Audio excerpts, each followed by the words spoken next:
Good evening and welcome to my channel. Tonight we'll be reading The Fairy of the Greenhouse by Nicholas Leonard, read with permission from the author. I think I was fairly close to being fired from Mrs. Little's flowers when the fairy of the greenhouse started coming. Some flowers had died under my watch, it's true.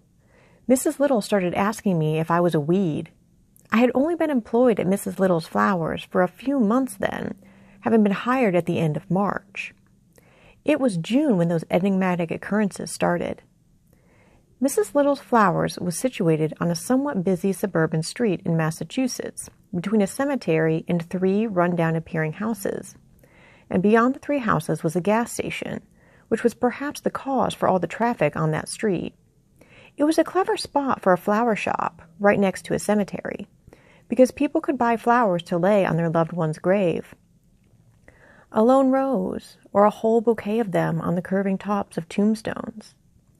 The cemetery was filled with the Massachusetts dead. The cemetery was filled with Mrs. Little's flowers. There was a greenhouse in the back of the flower shop that had a good view of the cemetery, where all the tombstones were placed in their eternal game of chess, so many pawns, and the occasional queen. There was a council of pots at the cemetery entrance where different tribes of flowers held their congress, bending over to gossip, some looking up in a daze, and some runts never to be smelled underneath the noise of the rest of them. I never knew who watered those flowers at the entrance of the cemetery, but they never shriveled down or became dehydrated, and if they ever died, then they were replaced before anybody could have noticed that they died.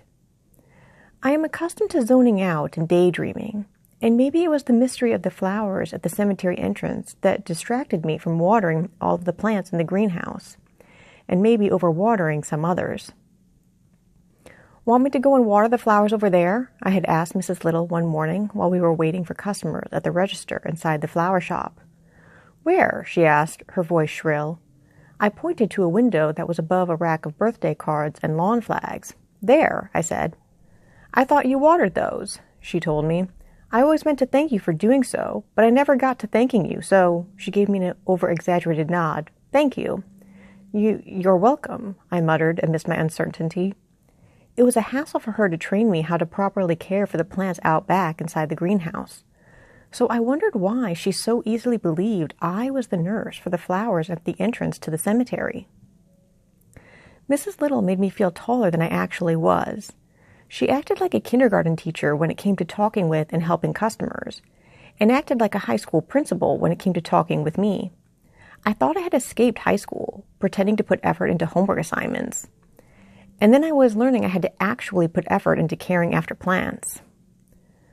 One time, after the cilantro had started wilting, she displayed to me while speaking in a very lecturing tone that I had to pick the leaves of the cilantro plant regularly.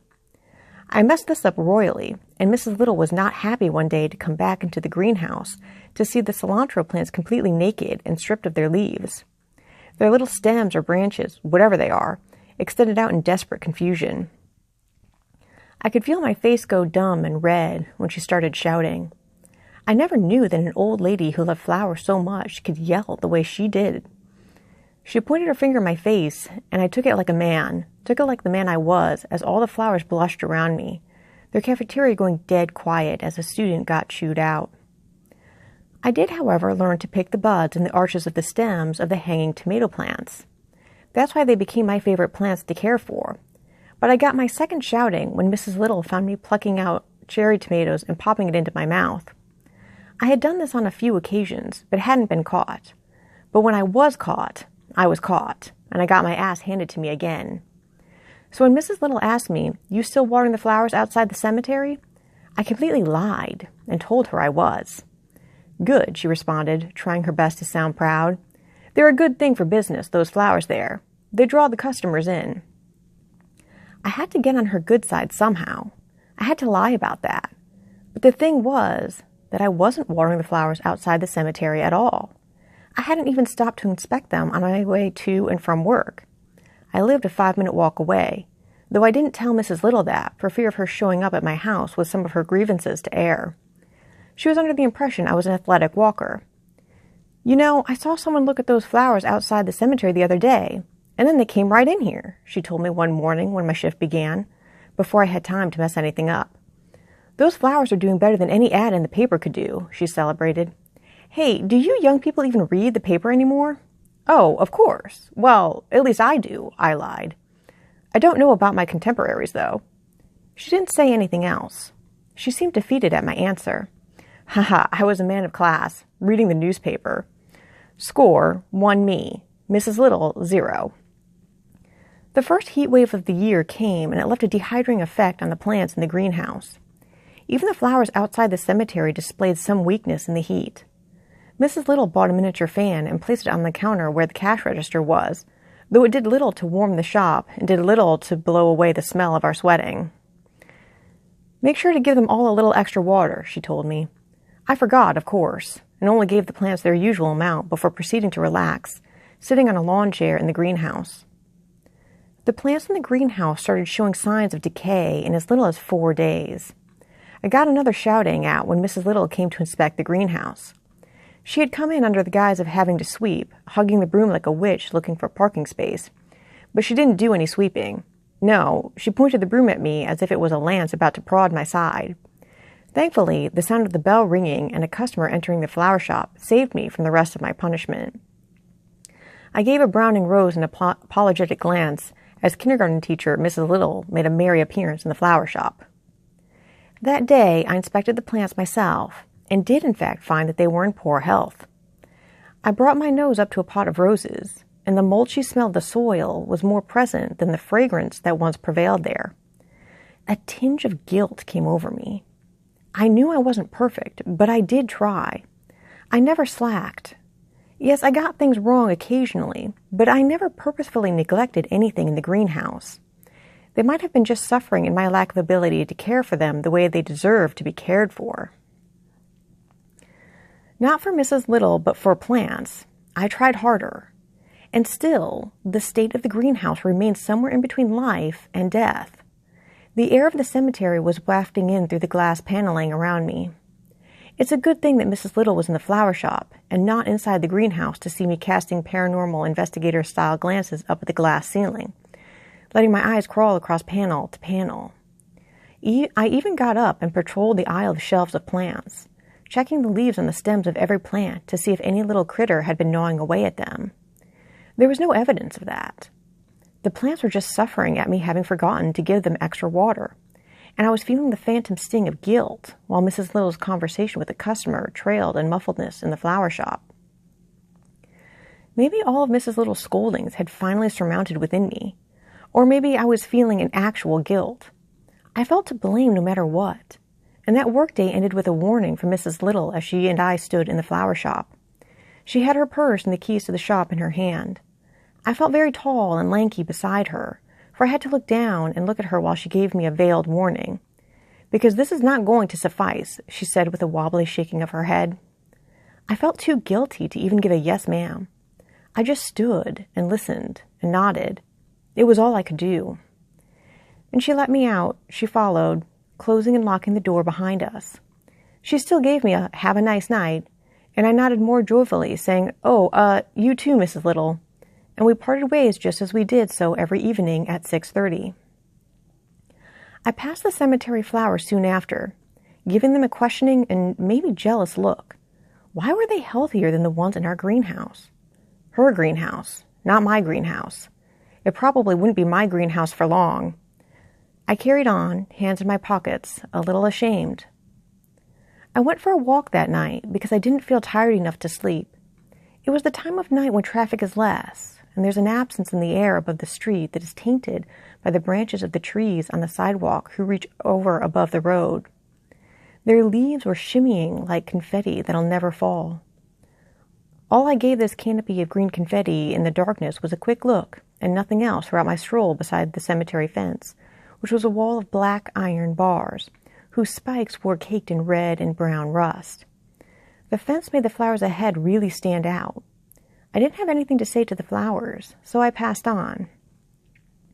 I crossed the street and neared my place of work, which looked so abandoned in the night. It was such a liminal space to cross. No lights inside, darkness. I did look inside the window of the flower shop and found that it was like looking into the cabin of a shipwreck. I expected to see an eel or something strange swim in and out of my view, but it was tranquility paramount inside. It was even more peaceful without Mrs. Little inside behind the register, and I imagined the greenhouse was even more peaceful without me in it. The greenhouse. I threw a wrench in the route I had planned and turned around, walking to that point between the flower shop and the cemetery, the point where I could see the greenhouse. My interest in spying on an empty greenhouse was interrupted immediately. I froze on the sidewalk. Standing outside the cone of dim yellow that left the streetlight, my lips parted in confusion. Somebody was inside the greenhouse, tending to the plants on a shelf in the middle of the greenhouse. Somebody with giant butterfly wings. In the grayness of night, I made out their butterfly wings were a cherry blossom pink, and I swore they fluctuated as the stranger bent over the row of pots. The wings stretched and unstretched ever so lazily. The stranger, she had black hair tied up in a bun, though I could see some strands had come loose in her work. She seemed to be in regular summer attire, a gray tank top and shorts. But in the darkness, it was hard to tell where her wings came from in her back. Did they break out of her tank top? How did they move on their own like that, fluctuating the way a butterfly's wings does when they're resting on a flower? I was turned to stone by questions. My lips still parted as I watched the mystery woman work. But fearing she'd turn around and see a stranger watching her, I walked away. When I came into work the next morning, Mrs. Little called my name with excitement. "Did you sweep?" I scrambled into the greenhouse with alarm already on my face. But my alarm relaxed when I saw the same floor that Mrs. Little saw. She was glancing it over with a look of awe and her hands on her hips. No, I hesitated. She shot a judging look at me and asked, "Who did?" I didn't answer, but she continued. "This place looks spotless." Yeah, it does. Come on, don't be humble. I know you don't have a modest bone in your body. When do you do all this work?" "I didn't," I insisted with an aftertaste of fear of being reprimanded, though I know now what for. "You didn't? Who did?" "Well, the fear of the greenhouse, of course," I declared matter-of-factly. The way she reacted made me think she was about to slap me. "Fear of the greenhouse," she erupted. "Don't make up stupid things like that." Her tone changed back into delight as she waddled down the aisle of the shelves of plants. There's not a brown or yellowing leaf around." She stopped at the end, slapped her hands against her hips, and gave me a proud look. She said my name with delight, but still, I could feel the bewilderment in my eyes. "You, my boy, deserve a gold medal," she said before waddling past me and out of the greenhouse. I was speechless in the wake of kindergarten teacher Mrs. Little. It felt like I'd seen the real Mrs. Little, and not the principal Mrs. Little, scolding a delinquent. It felt fulfilling, but still a guilt remained. This was not my doing. Alone again, I hastily examined the greenhouse. It was spotless. It was as if the plants had gotten better on their own, as if the floor had swept itself, as if... I knew what was as if. The fare of the greenhouse was my as if. But how did she enter? I saw Mrs. Little shut and lock the door the night before. My lips seesawed in thought. Immediately I knew what I had to do. Not water the plants at all that day. I'd pretend to water them, somehow, if Mrs. Little looked in on me. But I would leave them absolutely helpless, and leave them in need of somebody else's assistance. My conscious laziness prevailed. The plants had spent a hot day with no water whatsoever.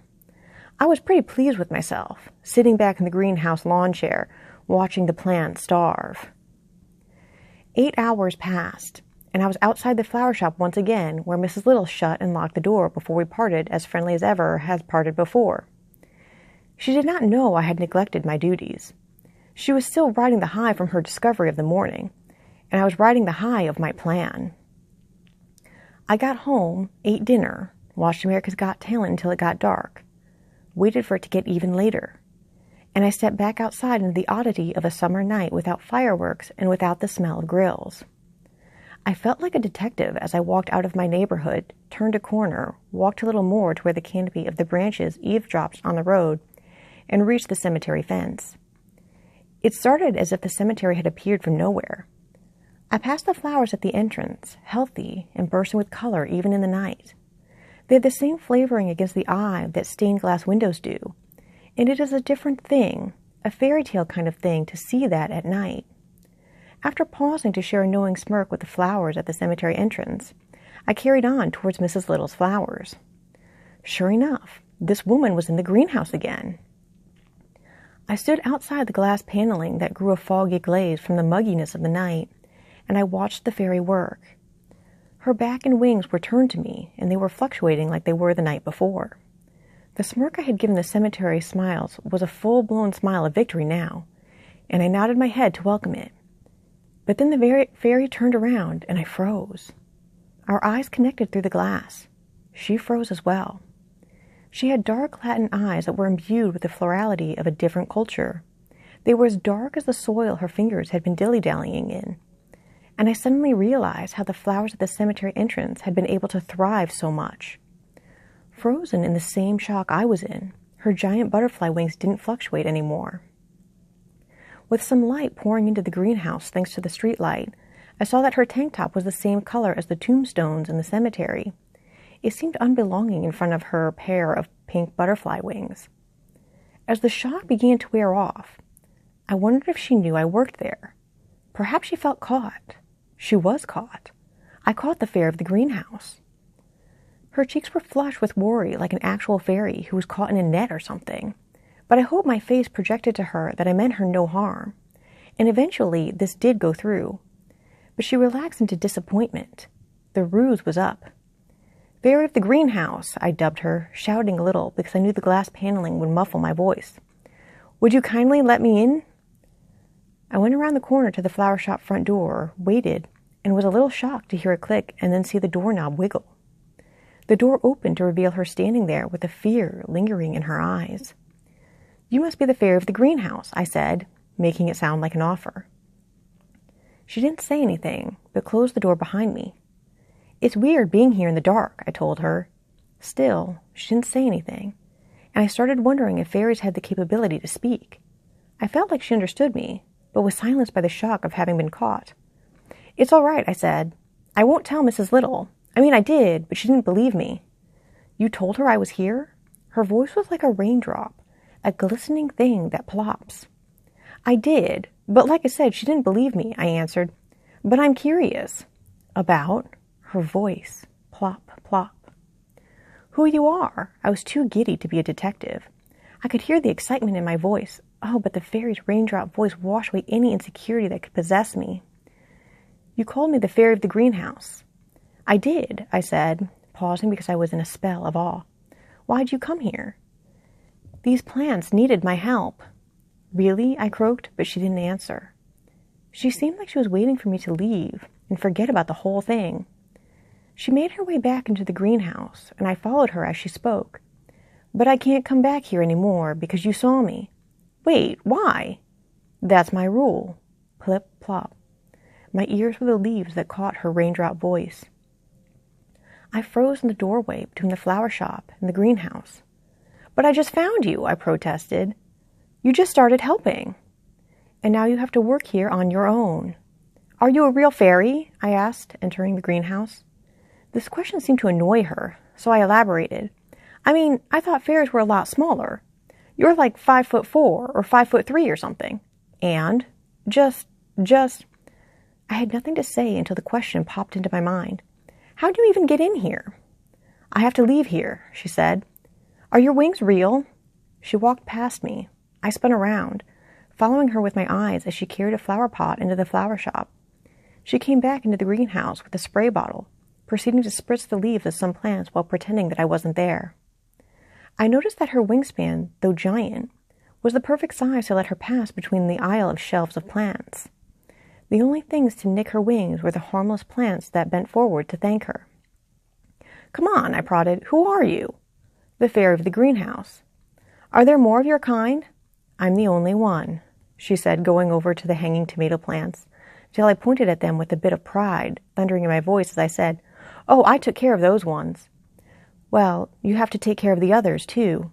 If I don't, then you'll have to come back." This made her stop. She looked at me with an expression that let me know I had caught her after all. holding the plants in the greenhouse hostage, withholding their water and care. That was my fairy net. Look, I said, leaning forward to her with a playful smirk. I can't care for this place the way you can. Mrs. Little was awestruck this morning when she saw what you did. The fairy of the greenhouse had nothing to say to this either. She ignored the shadow of the fairy net I had over her, and she went back to checking on a shelf of plants. I swear her soil-colored eyes withdrew the rose's fragrant sighs.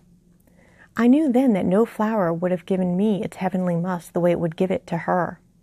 You can't go. I gotta learn why you came. I told you to take care of the plants, to save them. I think you saved my ass from getting fired, you know, I explained. She didn't seem to care. She was still more interested in the plants than in me, and that made me interested in her even more. It made her like a woman from a dream. You have to go, so I can go too, she told me, to which I lit up with wonder, asking, Do you leave in a magical way or something? No, I just can't reveal how I get in and out of here. Her haste bewitched me.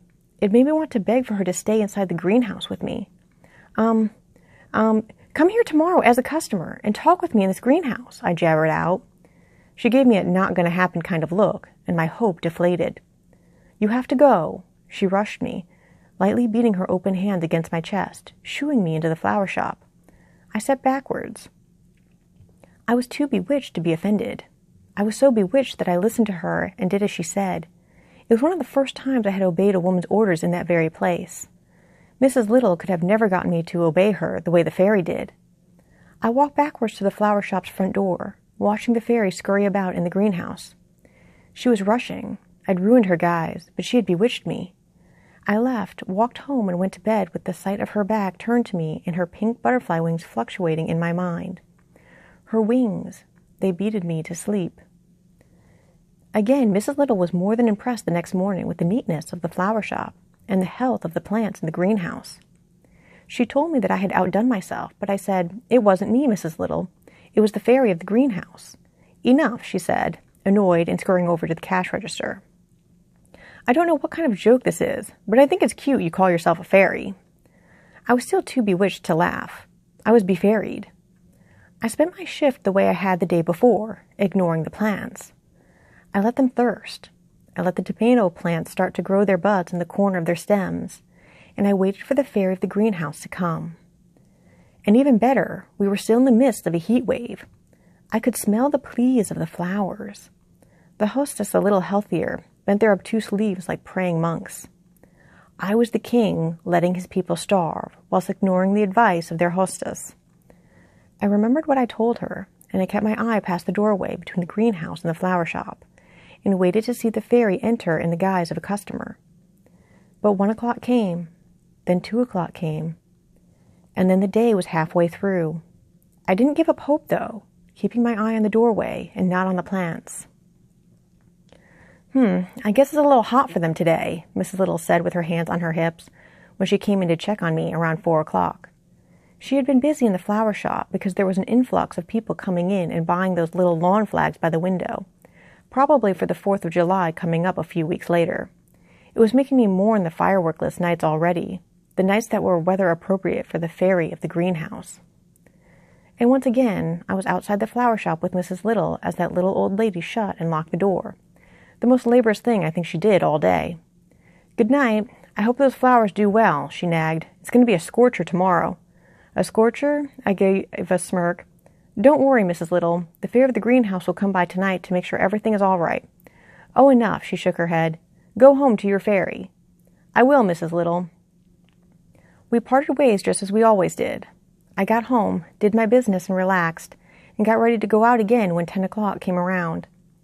I passed the cemetery fence, past the stained glass window-colored flowers at the cemetery entrance, and approached my place of work. I sauntered up to the sidewalk that was embedded before the greenhouse, and it was empty. It was desolate, the browning roses slouching in a choir of collective suffering. And in the shock, I swear I felt my heart flash into a rusty shade of brown before returning to its simpler shade in just a single pump. It was the shock. I felt stood up. Some rejection. I was rejected by the only magical thing I had encountered in my life. I paused. Maybe she just hadn't come yet. I stood, stepping back into the middle of the street, and waited. I'd look from side to side on occasion to see if she was approaching. But I was alone. I checked the time on my phone, 10:33. I put my phone back into my pocket and thought of those Latin eyes I saw the other night. How caught they were, how they shone with a desperate dew when I had just caught a glimpse of their natural florality the moment I caught her. Her raindrop voice. It was a rainless night. There was not an ounce of moisture in the air. Not even a regular butterfly fluttered in and out of the cemetery behind me. Not even a moth. I waited further on. 10:45. 10:59. Still, the fairy didn't come. I walked away, traversing neighborhoods I hadn't walked down before, and I returned to the street between the greenhouse and the cemetery, with the hopes of seeing her inside the greenhouse. And still, she wasn't there. A minute after midnight, I gave up, thinking to myself how I'd have to water all the plants first thing in the morning. I just couldn't stand another minute of looking at the gangrene grayness of the greenhouse any further. I'd rectify it until it was green again. Me, not the fairy. I smelled something akin to a campfire on my way to work the following morning. It made me perk my head up to the dry summer air. There was a thin and lingering grayness that seemed so interested in the cemetery fence. The smoky smell intensified as I furthered. When I reached the cemetery entrance where those stained glass flowers congregated, alarm overcame me. I broke into a sprint like a runner in a race. Fumes of smoke were clouding up the windows of Mrs. Little's flowers as thick as cobwebs in a haunted house. Through a crowd of onlookers I broke, pushing my way through the bystanders. Nobody answered my pleas as to what happened. They were muted by the same sound that suddenly pricked my ears, and I became as frozen as all of them. Mrs. Little let out a shrill shriek for help before she coughed from inside. My hand shot to the doorknob, but the door wouldn't budge. The doorknob also burned my hand, shooing me away. "Help! Help!" Mrs. Little's cries became more dire. I shot to the window, but still couldn't see through the swamp of smoke inside. It swirled like confused clouds in a treasure chest. Her voice was their prey, and she squawked like a mother deer in the jaws of a cougar. Distant sirens started, but I couldn't wait for them. I dashed to the back, to the greenhouse, and saw that it was glowing orange. The glass paneling acted like the wall of an oven, retaining heat. I saw the shriveled silhouettes of crispening roses. Sweating from the heat radiating from the glowing glass panels, and sweating from fear, I pressed my palm against one panel. My hands retreated instantly. I gritted my teeth as the sharp heat stung my hands. I tried another panel, and it burned me too. "Help! Help!" she squealed. She coughed. I don't know what possessed me, or where I got the inclination to do so, but I dropped my eyes to the glass paneling that made the foundation of the greenhouse. I shot down onto my knees, squinting so the orange glow from inside wouldn't burn my eyes, and lifted up what proved to be a loose glass paneling. I had no time to realize that that loose glass panel was the fairy's means of entrance. No, I crawled into the burning greenhouse. "Mrs. Little!" I hollered, crawling into the greenhouse on my knees. Leaves on fire went frantically into the air like rogue ballerinas. I felt one fall and burn out on my shoulder, singeing through my shoulder, but I crawled down the aisle of shelves of burning plants. I coughed. I stumbled up, waving smoke out of my face, and stumbled into the flower shop. I noticed a rafter from the ceiling had fallen in front of the front door, and then I saw Mrs. Little helpless behind the counter where the cash register was. Her tears had evaporated, and all there was fright and desperation on her face. In between coughs, I guided her back into the greenhouse, told her to crawl to the loose paneling. I watched her get down and begin crawling between the shelves as the flames licked at her back. "Go, Mrs. Little, go!" I heard the loose glass paneling open and close with a wobbly thud, and I started to follow, getting on my knees until a coughing spell possessed me. I couldn't get the oxygen I needed to get myself across the greenhouse. The sound of sirens wailed, and everything went black. They say my face was a dusty brown and rusty brick red as the dead roses that started the fire that day.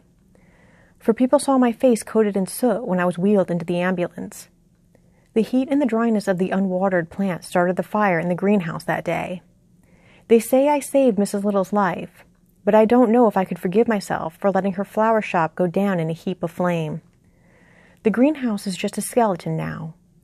Its dome of black wire has lost its glass paneling, and the floor is a mess with black flakes of cremated flowers. I've been in the hospital for 2 days now. Smoke inhalation. I'm lucky I wasn't burned too badly besides some welts on my lower back. I think the roses took pity on me in their final moments, though they emoliated because of me. The plants spared me. Luckily, Mrs. Little has promised me a job in a second flower shop she plans on opening in Salem or Gloucester. She can afford to open another because she had insurance on the flower shop. I won't be relying on any fairies to keep the flowers from catching fire now. But this morning, something strange has happened. The very reason I write down this account is because I have woken up in my hospital bed this morning to find a bundle of familiar flowers at the foot of my bed. There are specks of soil peppered on the sheets there. Their roots are lounging out the way an octopus's tentacles may rest on a bundle of coral. These flowers are the first thing I've smelt since the smoke corrupted me, and they are familiar. Yes, they're very familiar. They're flowers that never died, the flowers at the entrance of the cemetery. I've been looking at them for quite some time now, holding the oxygen mask to my mouth in between my going to smell the air. There's a carnival of their fragrance in my hospital room. I'd like to take this moment before anybody enters my room, before anybody can come in and ask who I got these flowers from. I'd like to keep the secret of the fairy of the greenhouse with me alone for just a little longer. Thus ends The Fairy of the Greenhouse by Nicholas Leonard. Do check the description box for the author's Instagram.